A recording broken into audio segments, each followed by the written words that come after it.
most young attorneys come in with this desire that it's all about them, and it's not. It's really about the case. Hi everyone, welcome to another episode of Chat with Mick. And today we have Gloria Marin, who's running for judge in the city of Los Angeles and also the county of Los Angeles. And we're going to find out why she's doing what she's doing for everyone in our community. Hi Gloria, how are you doing? Hello, it's Salamat. Oh, hi! I'm so surprised. What truth did you have to accept yourself to become the person who's sitting here today? Wow. Well, first, let me thank you for having me here and to be able to have an opportunity to talk to your audience. Your question is pretty profound. I think for me, the truth that I had to come to terms with to where I am today is to accept that I need help and that it's okay to ask for help. And I'm always the person that helps, and no questions asked. I jump in. I help family, friends, my colleagues, my coworkers. But when it's time for me to ask for help or to advocate for myself, that's very hard for me. Mm-hmm. And so I think it's taken a long time for me to get to a point in my life where I realize it's okay to be vulnerable and ask for help. For me, the start of that realization was I had cancer back in 2010, so I'm okay now. But that experience was really profound, obviously, for everybody who goes through that process. And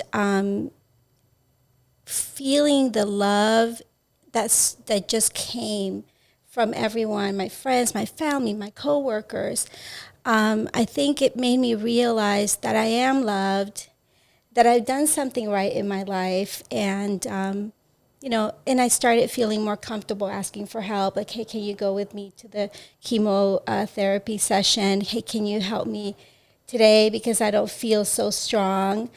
And things like everyone in the courthouse at the time. I was in Long Beach, at the Long Beach courthouse, and everyone came together. They raised funds for the lymphoma and leukemia society, cancer society, and defense attorneys, judges, people in my office. Everyone came together and were part of bake sales and raised funds for just in my honor. And I thought that was for me when I realized that I have a whole community that's mm-hmm. there to help me when I really need the help. When you really need help, God will make it possible, and you will have the help. And I think that's, for me, the truth, as you put it, mm-hmm. Of how I got to where I am. That is a profound story, because that actually leads you to where you are now, right? Going back where it all started, when you were a child, did you always want to become a lawyer? I don't know the answer to that. I think growing up, I was born and raised first in Nicaragua in Central America, and I grew up before and then after Civil War. So I knew early on, the joy of just being a kid, and then during the war and the bombs and the machine gun fire outside your home and not having electricity or water for a number of days. I was just a 6-year-old, 7-year-old kid at the time. And for me, I wasn't thinking about what I wanted to do in the future. People were asking those types of questions because we were just on survival mode. Mm-hmm. And then when I came to this country, I also didn't think about those things because I migrated here. I was 8 years old. With my family, we didn't speak English, and here we were in this strange land with strange-looking people that didn't look like the people that I, grew up with, and they spoke this strange language, and so at that point, it was just, I didn't think about what I wanted to do. I felt like an outsider, just trying to fit in at that time. But as I started growing up, I thought I'd want to do something in the legal profession, but I wasn't, 100% in. And as a matter of fact, when I graduated college, I still didn't know what I wanted to do. So I took some time off. At the time, my mother was going through cancer, and so I was helping her a lot. And I took a job in the county of Los Angeles. I was a victim advocate. And that was during a time when the O.J. Simpson trial was going on. And I was working here downtown. And that experience, it was very exciting. It was a very interesting time. Everybody wanted to watch that trial, and it really put the justice system on TV for everybody. And it was then that I decided that I wanted to go to law school, and that's when I started that journey. What did you major in before going to law school? So I did major in political science, mostly because I came from a political past because of Civil War and all that. That was my interest. And I did have some interest in the law, but I wasn't 100% sure. So I think once I started working with victims of crime and going to court, and also just that time period in Los Angeles, it was really inspirational for me to say, hey, this is what I want to do. What was it about the O.J. Simpson trial? It was notorious worldwide. Yes. It's a spectacle of every day, almost every day you saw it on TV. It was unraveling, unfolding before everyone's eyes. We both know that there were so many things involved in that case. Yes. What was it about that case that led you to decide, like, hey, this is what I want to do? Yes. So I think for Los Angeles and maybe the world, it captivated the interest of the world, because we were dealing with somebody who was a star, someone in Hollywood, a major athlete, and just the thought that he could be someone who could murder someone was just so beyond people's ability to understand, because he had a different image. And I think that's what captivated, especially Los Angeles. Everybody stopped what they were doing to watch the trial. And I think just having the cameras in the courtroom and cover every aspect of that trial, everybody had an opinion. I think it brought the entire world into the courtroom, so we all saw what it was like to have a trial. What is a jury? How did they select the jury? What were the arguments the attorneys were making? Because all that was covered live at the time. And for me, it was just really exciting. If I would say, oh, I'm working in the district attorney's office, people would say at a party, oh my gosh, tell me what's going on and what's going to happen. So it was really an exciting time. And I think that excitement really inspired me to go to law school. I remember those times because I watched the O.J. Simpson trials on TV, and it was like watching a drama series. Yeah. But it was real life. Yes. So do you feel like sometimes when you're in the courtroom, you're watching a drama? I mean, I've been part of a jury in the past, and I felt like I was really watching like a true to life drama series right in front of me. Yeah. So I know there's a lot of shows on television and movies about courtroom drama, because it has everything, right? It has, love, hate, violence. It has everything that's part of human beings, right? What makes us. Unfortunately, yes, it is drama, but it's a very real drama for the people involved, for the people that have to come and testify, who can't sleep the night before because they are so scared of going to court. And for them, it doesn't feel like an exciting drama on a movie or television. It's really hard for them. It's very traumatizing.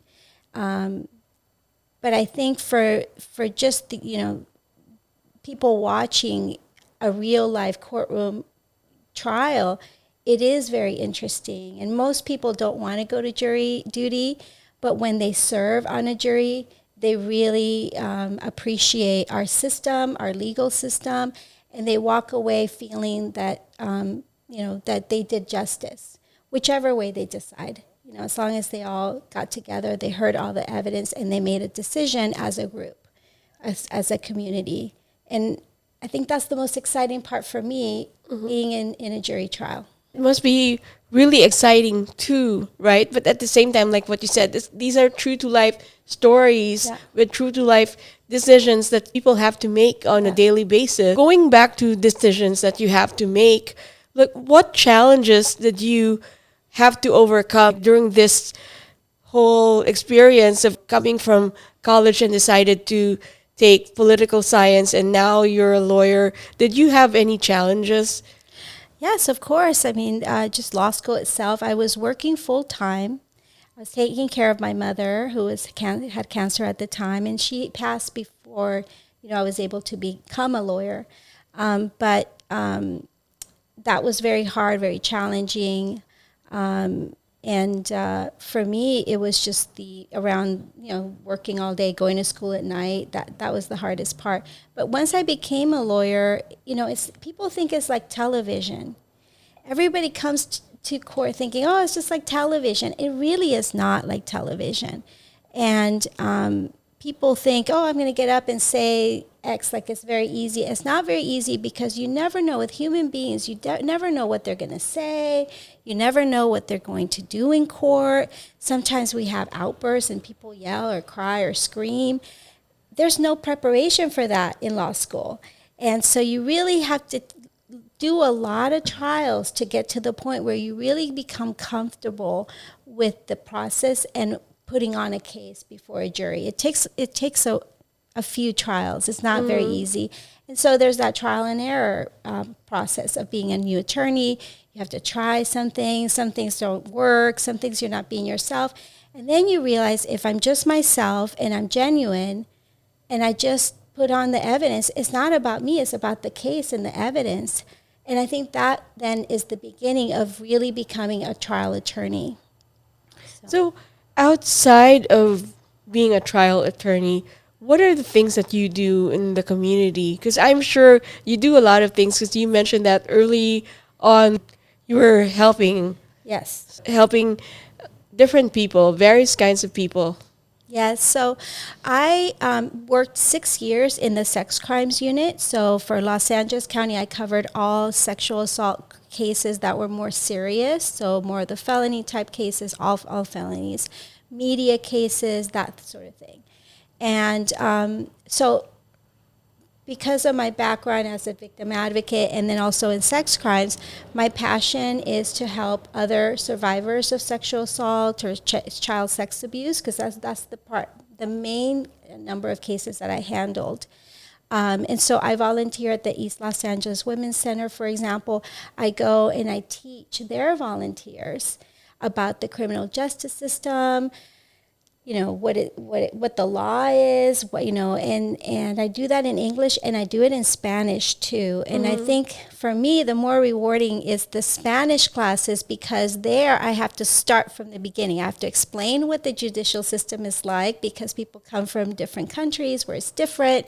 And so I really do an education there, civics lesson. And then we talk about the other things I talk about in English. So that's one of my main, groups that I really support. And I think it really makes me feel that I'm giving back to the community in some way. Having gone through all of those things and going back to when you were a little bit younger and you were taking care of your mom who had cancer and going through college at the same time, would you say that you found your mission in life? I think so. I definitely, I'm a public servant. I've been in public service now for over 30 years. And I can't think of doing anything else. I know that if I do some other kind of law, I would make more money, or, I'd drive maybe a fancier car. But it doesn't come with the reward that public service comes from me. I get to really make a difference in someone's life, in the community. If I convict a serial rapist, for example, that really helps the community, because then we're safer. Or if children are safer, we're protecting children. So for me, that is worth more than money or or a nice car. And so if people were to look for you, where can they find you? Yes, so you can go on my website, www.gloriamarin4judge, spelled out FOR.com. So Gloria Marin for Judge. It has a biography about my background. It talks about my endorsements. I've been endorsed by various legal groups, community groups, and also unions. And hopefully you'll learn something about me by going there on the website. And if there's someone out there who wants to be a lawyer, who wants to become a judge, what will your advice be for them?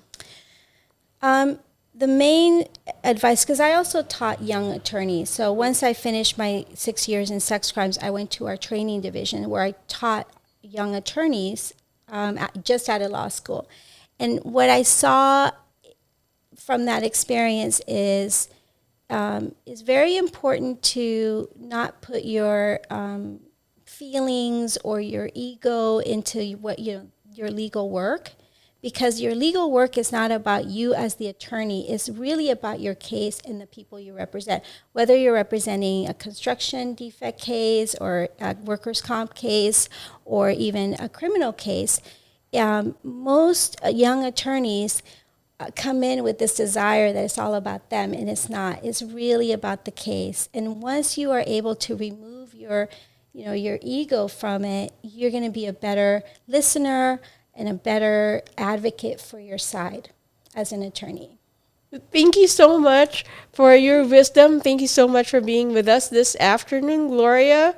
And to everyone who's watching out there, you can go to Gloria Marin for judge.com if you want to find out more information about Gloria. Don't forget to like, share, and subscribe. And also comment Gloria below. And bumoto para kay Gloria Marin para sa hukom. Thank you. How we say it in Filipino, Gloria Marin para sa hukom. Yes. Thank you. And thank you so much for Thank being you. with us this afternoon, and we'll see you in the next episode of Chat with Mick. Bye. Bye. This episode is brought to you by Tang and Java.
Thank you for watching.